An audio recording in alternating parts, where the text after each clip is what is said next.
Hey guys, Joe Rod Trades here. I just wanted to talk. I just got the itch to talk about trends and what the definition of a trend is, how trends start, and then how trends end, right? So typically, trends start after some sort of breakout or reversal. So here we have climatic activity moving upwards. You see how this is not like this trend moving downwards, where we have these jagged lower highs and lower lows, right? Um, this was just like an expedited move and push forward. So this usually signals the end of a trend. In this case, this trend had smaller, higher highs and higher lows throughout. And then towards the end, we got some rapid pushes and then this last rapid push. And that created this like exponential, like if you think about a graph, right? Like say that's the graph. And then you think about like here's linear, right? And then here's what an exponential move looks like. So typical trends, you can look and create these trend lines, like linear trend lines, right?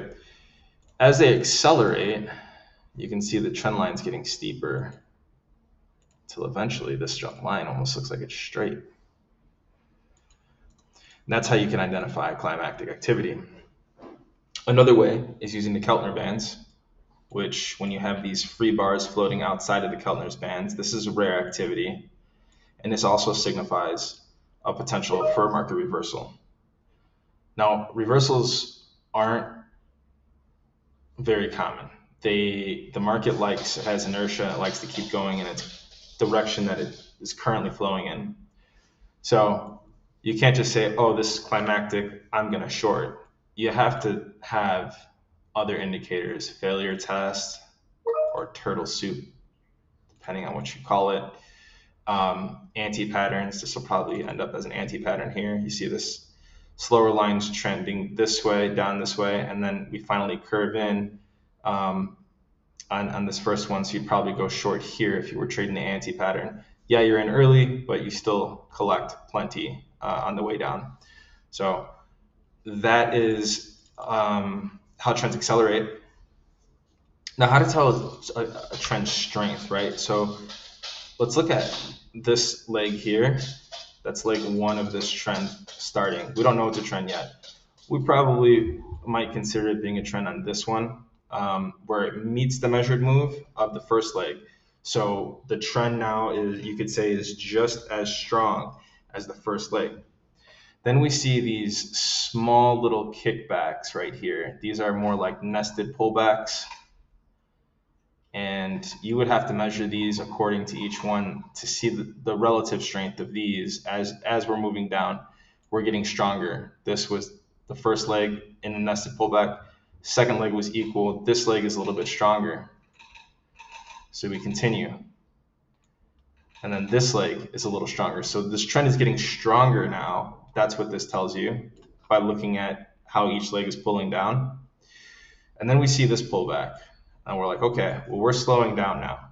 So you have to figure, if you're going to short, where your entry is going to be. Is you're going to look for a double top, turtle soup, or failure test over here at the double top inside of the double top bear flag.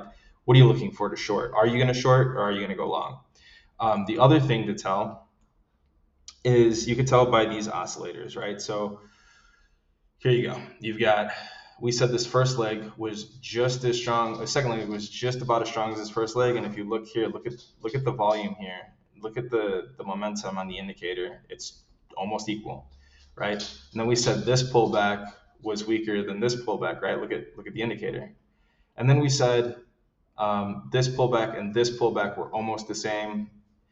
Yeah, I mean, this is definitely some divergence there, or not divergence, but it's definitely looks like there's more volume. So you maybe on this one, if you measured the length and the length, and you're like, okay, the price action speaking, the length is equal, but this is showing more volume to the downside. I'm going to short at the 20 EMA. That might give you your edge, if you can. It's a tough edge to play, but if that's what you're looking for, that's how you can play a trend. Now, the subsequent pull down here, look at that. it's stronger than this one. So look at what the momentum indicator is telling you. Literally just that. This is a MACD. It's modified. I don't use signal lines. I don't use crossing lines. I use this to kind of help me get a dynamic view of the market as a whole, and help me not necessarily understand, but reinforce what I'm seeing in price action. So I don't depend on this a ton. But again, it does tell you the same thing, right? There's something similar. Like you're getting similar readings. This leg here is stronger than this leg, right? Oh, look at that. It's stronger on the momentum indicator. Wow. This leg is weaker than this leg. Well, would you look at that? It's weaker than this leg. That's where you see divergences come into play, and why so many people depend on divergences. I haven't done the work myself, but I know unless you have something else going on with divergences, like another way of filtering based on price action or maybe trend action, like here, maybe you could find your edge in a divergence. They are not necessarily 100% or like nothing's 100%, but they're not 100. They're not high probability. There's something that you need to work at with your risk to reward ratios, and edge filtering and whatnot. So that's what I have for trends and just like measuring strength of trends, understanding end of trends, right? So we went over how a normal trend is kind of linear. For example, here, you see we could draw a line through that.